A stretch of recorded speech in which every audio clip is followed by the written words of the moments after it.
মাকে অনেকেই আম্মা ডাকেন, কিন্তু যদি শোনেন কেউ আম্মাজান ডাকছে, চোখের সামনে ভেসে আসে একজনের কথা। তিনি মান্না, বাংলা সিনেমার চাঁদরেল চিত্রনায়ক, যিনি মা ও সন্তানের সম্পর্ককে অন্যরকম করে তুলে ধরেছিলেন রূপালী পর্দায়। বাংলাদেশের চিত্রজগতে সালমান শাহকে যদি বাংলা সিনেমার ধূমকেতু বলা হয়, মান্নাকে বলা চলে উদ্ধারকারী জাহাজ হামজা। সালমানের মৃত্যুতে অকুল পাথারে পড়া পরিচালকদের উদ্ধার করেছিলেন তিনি। মান্না ঠিক সালমান শাহের মতো নন, তার ভাবমূর্তি, চলন বলন সবকিছুই আলাদা। সিনেমায় পা রাখেন সালমান শাহের 7 বছর আগে। তাকে পছন্দ করা দর্শক শ্রেণীও ভিন্ন।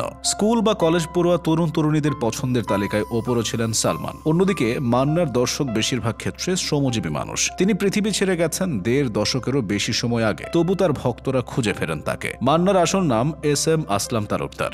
জন্ম টাঙ্গাইলের কালিহাতীতে 1964 সালের 1 বৈশাখ বা 14 এপ্রিল। সিনেমায় পোকা ছিলেন ছোটবেলা থেকেই। স্বপ্ন দেখতেন একদিন অভিনয় করবেন। 1984 সালের একদিন ঢাকা নিউ মার্কেটের পাশে বলাকা হলে সিনেমা দেখতে গিয়ে চোখ আটকে যায় বিজ্ঞাপনে। নতুন মুখ খোঁজা হচ্ছে। আবেদন করলেন, ডাক পড়ল, সাক্ষাৎকারে টিকেও গেলেন। উচ্চ মাধ্যমিক পরীক্ষা পাশের পরই রূপালী জগতে ঢুকে গেলেন মান্না। নায়ক রাজ্জাকের এক বন্ধুর প্রযোজনা প্রতিষ্ঠান থেকে নির্মিত তওবা সিনেমা দিয়ে অভিষেক 1986 সালে। শুরুতে ছিলেন খলনায়ক, সেভাবে নাম ডাক করতে পারেননি। সময়টা ছিল রাজ্জাক, আলমগীর, জসিম, ফারুক, জাফর ইকবাল, ইলিয়াস কাঞ্চনদের। এর মধ্যে ব্যবসা সফল বেশ কিছু সিনেমায় দেখা গেছে মান্নাকে, তবে কোনোটিতে নায়ক ছিলেন না, তাই সাফল্যের ভাগিদারও হতে পারেননি। অবশেষে 1991 সালে মোস্তফা আনোয়ার পরিচালিত কাশেম মালার প্রেম ছবিতে নায়কের ভূমিকায় অবতীর্ণ হন Manna. Cinema super duper hit, পাল্টে গেল তার জীবন। এর পরের কাজ কাজী হায়াতের দাঙ্গা এবং ত্রাস, দেলোয়ার জাহান ঝন্টুর গরিবের বন্ধু।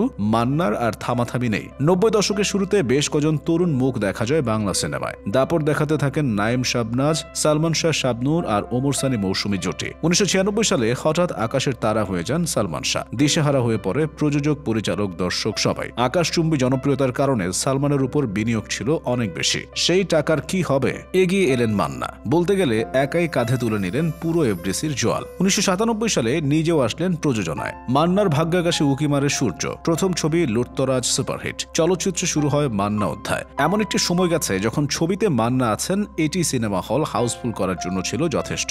একদিকে একের পর এক সিনেমার অফার, অন্যদিকে তার প্রযোজনা প্রতিষ্ঠান থেকে যাই বের হয় তাই সুপারহিট। বাংলা সিনেমায় নায়কদের মধ্যে মান্না কিন্তু ব্যতিক্রম। তিনি তথাকথিত সুদর্শন নন, শুদ্ধ ভাষার নম্র সুরে কথা বলা ভালো ছাত্রও নন। সিনেমাতেও তার মধ্যে কথিত ভদ্রলোকের চরিত্র সেভাবে পাওয়া যেত না। তারপরও তিনি কিভাবে জনপ্রিয় হলেন? আসলে সব চরিত্রেই মান্না ছিলেন প্রতিবাদীর ভূমিকায়। সিনেমায় দেখা যেত চারপাশে বিশৃঙ্খলা, নৈরাজ্য দেখে ত্যক্ত বিরক্ত মানুষ তাকে কাছে টেনে নেয়। কোন সিনেমায় তিনি সৎ পুলিশ অফিসার, কোন সিনেমায় বস্তি রক্ষা আন্দোলনের প্রতিবাদী যুবক, কোন সিনেমায় ধনীর ধন কেড়ে গরিবের মধ্যে বিলিয়ে দেওয়ার রবিনহুড। যে স্বপ্ন মানুষ পূরণ করতে পারে না, তা পর্দায় করে দেখিয়ে গণমানুষের কণ্ঠস্বর হয়ে ওঠেন মান্না। সংলাপে খিস্তি খেয়োর, আচরণে অস্থিরতা থাকলেও তাকে দূরে ঠেলে দেয়নি দর্শক, উল্টো টেনে নিয়েছে কাছে। সূর্য যখন মধ্য গগনে, তখনই নেমে আসে অমানিসার অন্ধকার। তারিখটা 2008 সালের 16 ফেব্রুয়ারি। রাতে শুটিং শেষ করে বাড়ি ফিরতেই বুকে চিনচিন ব্যথা। সহকারী মিন্টু পানি খাওয়ালেন। একটু হাঁটাহাঁটি করে পরে ঘুমিয়ে পড়লেন মান্না। কিন্তু ভোর 4:30টার দিকে আবার সেই ব্যথা। আর সহ্য করার মতো না।